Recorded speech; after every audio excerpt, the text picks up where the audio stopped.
আসসালামু আলাইকুম রহমতুল্লাহ বরাকাত। সম্মানিত দিনী ভাই বোনেরা, ব্রেকের পর আবারও ফিরে আসলাম।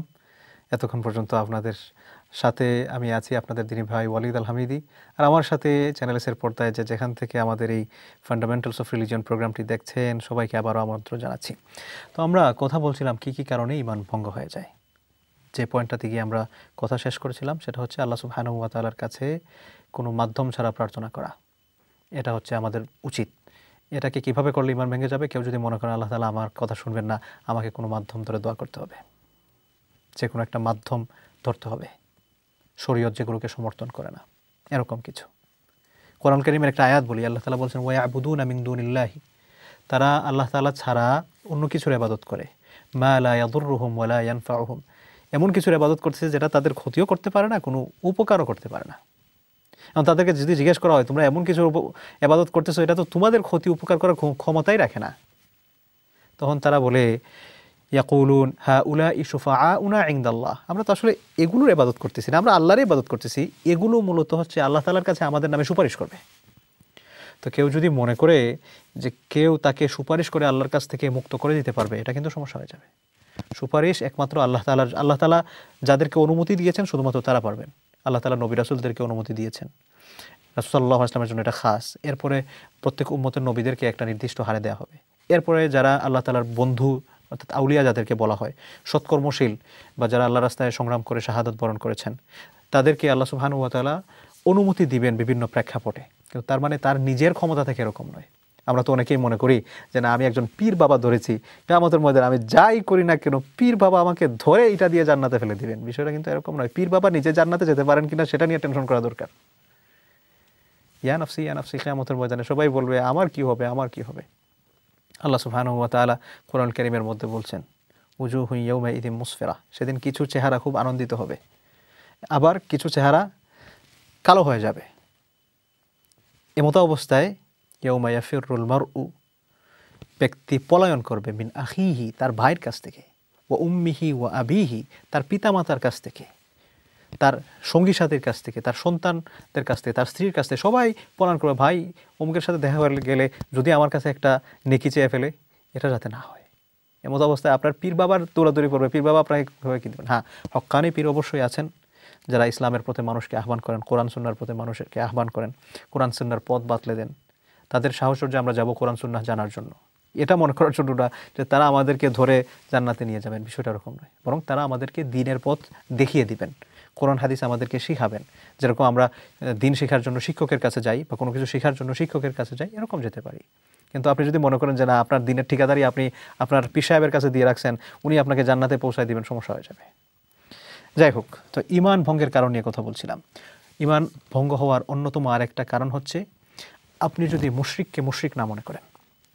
একজন ব্যক্তি যার ঈমান নেই, আপনি মনে করতেছেন আচ্ছা সে ঈমান নাই, তারপরেও মনে হয় সে জান্নাতে চলে যাবে, তারপরেও মনে হয় সে ঈমানদারের পর্যায়ে চলে যাবে। ভাই, মারাত্মক ব্যাপার, ঈমান ভঙ্গ হয়ে যাবে। অর্থাৎ যে বেঈমান তাকে আপনাকে বেঈমান মনে করতে হবে। আপনি বুঝতে হবে ইন্নামাল মুশরিকুনা নাজাস, যারা আল্লাহ সুবহানাহু ওয়া তাআলার সাথে অংশীদারিত্ব সাব্যস্ত করে, যাদের ঈমান আনেনি, আল্লাহ সুবহানাহু ওয়া তাআলা তাদেরকে বলেছেন ইন্নামাল মুশরিকুনা নাজাস, মুশরিকরা হচ্ছে অপবিত্র। সেখানে আপনি মনে করেন একটু লিবারেল হলেন, মনে করলেন যে না আমি একটু লিবারেল হয়েছি, আমি তাদেরকেও মনে করতেছি তারাও মনে হয় ঈমানের পর্যায়ে আছে, সমস্যা হয়ে যাবে। আল্লাহ সুবহানাহু ওয়া তাআলা যেন আমাদেরকে হেফাজত করেন। এরপর হচ্ছে কেউ যদি রাসূল সাল্লাল্লাহু আলাইহি ওয়াসাল্লাম আমাদেরকে যে জীবনের পথ প্রদর্শন করেছেন, যে পথ আমাদেরকে চলার জন্য বাতলে দিয়েছেন, কেউ যদি এটার চেয়ে অন্য কিছুকে এটার চেয়ে বেস্ট মনে করে, যদি আমি এটা নিয়ে আগেও একটা এপিসোডে কথা বলেছি ঈমানের পরিচয় দিতে গিয়ে, পরিচয়ের দাবি থেকে, ঈমান ভঙ্গের অন্যতম কারণ হচ্ছে আপনি ইসলামের চেয়ে অন্য কিছুকে যদি বেস্ট কোড অফ লাইফ মনে করেন, ঈমান ভেঙে যাবে। আপনি পুরোপুরি ফলো করতে পারছেন না, সেটা আপনার দুর্বলতা, সেটার জন্য আপনার লজ্জিত হওয়া জরুরি, আল্লাহর কাছে তওবা করা জরুরি এবং চেষ্টা করা যাতে আপনি পুরোপুরিভাবে ইসলামটা পালন করতে পারেন। কিন্তু যদি মনে করেন যে না এটার চেয়ে ওটা ভালো, তাহলেই কিন্তু সমস্যা হয়ে যাবে। কারণ অমুসলিম যারা আছে, আল্লাহ সুবহানাহু ওয়া তাআলা বলছেন ইত্তাখাযু আহবারহুম ওয়া রুহবানাহুম আরবাবাম মিন দুনিল্লাহ, যে অমুসলিম যারা, তাদের মধ্যে আমরা যদি স্পেসিফিকলি বলি খ্রিস্টান, ইহুদি, তাদের যে চিন্তা, তারা তাদের যে ধর্মীয় যে পণ্ডিত যারা আছেন তাদেরকেই তারা তাদের উপাসকের স্থানে বিভিন্ন ক্ষেত্রে বসিয়ে দেন। তারা যেটা বলেন সেটাকেই তারা বেস্ট মনে করা শুরু করেন। অথচ দ্বীনের ক্ষেত্রে আল্লাহ সুবহানাহু ওয়া তাআলা যেটা বলেছেন এটার উপর আর কিছুই নাই। এখানে সংযোজন বিয়োজনের কোনো অধিকার আমাদের নিজেদের কাছে থাকার কোনো কিছুই নাই। এ ব্যাপারে আমাদেরকে সতর্ক থাকতে হবে।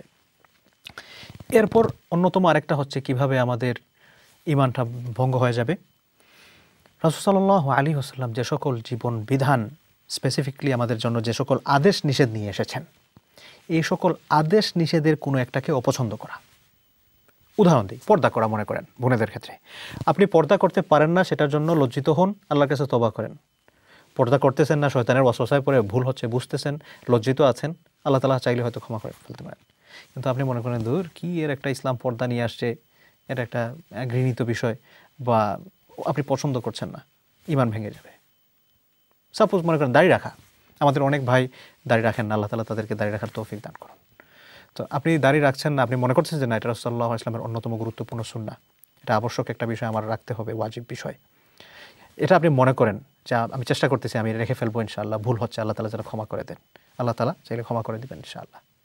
কিন্তু আপনি মনে করছেন দাড়ি রাখাটাকে একটা আপনি মনে করেন একটা অপছন্দের বিষয়, এটাকে নিয়ে আপনি সমালোচনা করেন, বা আপনি এটা বলে যে টিটকারি করা, যেটা আর কি রং তামাশা করা, আপনি এরকম একটা অপমানিত বোধ করেন এটাকে কেন্দ্র করে, বা কেউ যদি এটা রাখে তাকে নিয়ে আপনি মজা করেন, এরকম যদি হয় তাহলে কিন্তু ঈমান ভঙ্গ হয়ে যাবে। এ সকল বিষয় খুবই মারাত্মক এবং খুবই সেন্সিটিভ বিষয়। এ সকল বিষয়ে আমাদের ধারণাগুলো খুব ক্লিয়ার থাকতে হবে। এরপর হচ্ছে রাসূল সাল্লাল্লাহু আলাইহি ওয়াসাল্লাম যে সকল দ্বীনি বিধানগুলো আমাদের আনুষ্ঠানিকভাবে যে সকল বিষয় নিয়ে এসেছেন, এই সকল আনুষ্ঠানিক বিষয়াদিগুলোকে নিয়েও যদি কেউ কোনো ব্যক্তি আপনার মনে করেন বিরূপ আচরণ করে বা ঠাট্টা বিদ্রূপ করে, এটা আগেরটার সাথে একটু সিমিলারিটি আছে। অর্থাৎ রাসূল সাল্লাল্লাহু আলাইহি ওয়াসাল্লাম যা কিছু নিয়ে এসেছেন আপনি মানতে পারছেন না, সেটা দুর্বলতা আপনি স্বীকার করে নিচ্ছেন, আল্লাহ তাআলার কাছে ক্ষমা চাচ্ছেন, হয়তো আল্লাহ তাআলা ক্ষমা করে দিবেন। কিন্তু এই সকল বিষয়কে নিয়ে যদি ঠাট্টা বিদ্রূপ করেন তাহলে সমস্যা হয়ে যাবে। কাফের মুশরিক যারা ছিল তাদের অভ্যাস ছিল রাসূল সাল্লাল্লাহু আলাইহি ওয়াসাল্লাম যখন কোনো কিছু বলতেন তারা এগুলো নিয়ে ঠাট্টা বিদ্রূপ করত, এবং এই ঠাট্টা বিদ্রূপগুলো যখন হতো তখন আল্লাহ সুবহানাহু ওয়া তাআলা তাদের জন্য ভয়ঙ্কর শাস্তির কথা ঘোষণা করেছেন। আল্লাহ সুবহানাহু ওয়া তাআলা বলছেন, কুল আবিল্লাহি ওয়া আয়াতিহি ওয়া রাসূলিহি কুনতুম তাস্তাহজিউন, যে আপনি বলুন তোমরা কি আল্লাহ সুবহানাহু ওয়া তাআলার হুকুম আহকামের সাথে এবং তার রাসূল যেগুলো নিয়ে এসেছেন এগুলোর সাথে কি তোমরা ঠাট্টা বিদ্রূপ করেছিলে? তো এখান থেকে আমরা বুঝতে পারি সহজ কথা, এখানে মৌলিক বিষয় যেটা, যে ইসলামের কোনো বিষয় ঠাট্টা বিদ্রূপের সাথে কখনোই কোনো কিছু আমরা যাতে নিজেদেরকে সম্পৃক্ত না করি। এরপরের কেউ ঈমান ভঙ্গ হওয়ার অন্যতম আরেকটা কারণ হচ্ছে কেউ যদি জাদুবিদ্যার মাধ্যমে বা ব্ল্যাক ম্যাজিক করে কারো কোনো অনিষ্ট করতে চায়, যেমন মনে করেন স্বামী স্ত্রীর মধ্যে বিচ্ছেদ ঘটানো, অথবা কাউকে দেখা যায় অসুস্থ করে ফেলা, বা এই যে এরকম যে তন্ত্রমন্ত্র যে বিদ্যাটা যেটা আছে আর কি। তো এই তন্ত্রমন্ত্র বিদ্যার মাধ্যমে, জাদুবিদ্যা যেগুলো আছে, এই জাদুবিদ্যার মাধ্যমে কেউ যদি কারো অনিষ্টতা করে, যে ব্যক্তি করতেছে সে ব্যক্তি ঈমান থেকে বের হয়ে যাবে। যে ব্যক্তি করানোর জন্য তান্ত্রিকের কাছে যাচ্ছেন তার অর্ধেক মনে করেন তার একটা পাও ঈমান থেকে সেখান থেকে বের হয়ে গেছে। কোনো ওলামায়ে কেরামগণ তাদেরকে বলছেন, অর্থাৎ যারা করতে যাচ্ছেন তাদেরকেও ঈমান থেকে বের করে দিচ্ছেন। তো সম্মানিত দর্শক শ্রোতা, আমরা ঈমানের কি পয়েন্টে ঈমান ভঙ্গ হয়ে যায় এই সকল বিষয়ে কথা বলছিলাম। আরেকটা বিষয় হচ্ছে কোনো মুশরিকদেরকে কোনো মুমিনের এগেইনস্টে যদি আপনি সহযোগিতা করেন তাহলে ঈমানের সমস্যা হবে। এটা দুনিয়াবি সাধারণ বিজনেসের ক্ষেত্রে এরকম না। মনে করেন আপনার একজন অনেকের সাথে ব্যবসা করেন, তো আপনি এমন কারো কাছ থেকে কিছু কিনতেছেন যিনি হচ্ছেন ঈমান গ্রহণ করেন নাই, এটার মাধ্যমে আরেকজন আপনার পার্টনার যিনি আছেন বা আপনার বৈরী ব্যবসায়ী যিনি আছেন তিনি ক্ষতিগ্রস্ত হচ্ছেন। বিষয়টা এরকম না।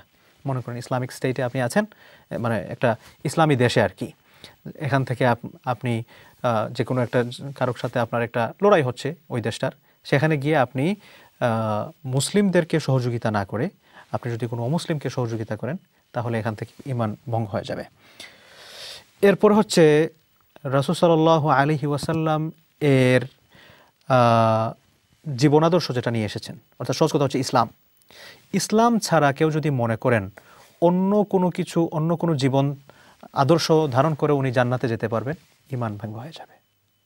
এবং এটার সাথে যৌগিক আরেকটা হচ্ছে, অন্য কোনো ধর্মকে যদি আপনি সঠিক মনে করেন। আল্লাহ সুবহানাহু ওয়া তাআলা প্রথমে আমাদেরকে ঈমানের পরিচয়, আমি সেটা বলে এসেছি যে আমাদের প্রথম কার্যক্রম হচ্ছে বর্জন। আপনি যদি মনে করেন যে ইসলামও ঠিক, অন্যগুলোও ঠিক, ঈমান ভঙ্গ হয়ে যাবে। অন্য সব কিছু বাতিল, ইসলামই একমাত্র ঠিক, এটা আপনাকে বিশ্বাস করতে হবে। তো সম্মানিত দর্শক ও শ্রোতা, আমরা একটু ব্যাখ্যা করতে চেষ্টা করেছিলাম, কিন্তু সময়ের সীমাবদ্ধতার কারণে আমরা সেটা করতে পারিনি। ইনশাআল্লাহ পরবর্তী পর্ব থেকে আমরা কন্টিনিউ করব। এতক্ষণ পর্যন্ত আপনারা আমাদের সাথে থাকার জন্য সবার প্রতি কৃতজ্ঞতা জানাচ্ছি। চ্যানেল এসের পর্দায় আপনারা এতক্ষণ পর্যন্ত আমাদেরকে দেখছিলেন। ইনশাআল্লাহ আবারও আপনাদের সাথে দেখা হবে। সে পর্যন্ত আল্লাহ সুবহানাহু ওয়া তাআলা আমাদের সবাইকে ভালো রাখুন, সুস্থ রাখুন। আসসালামু আলাইকুম ওয়া রাহমাতুল্লাহ।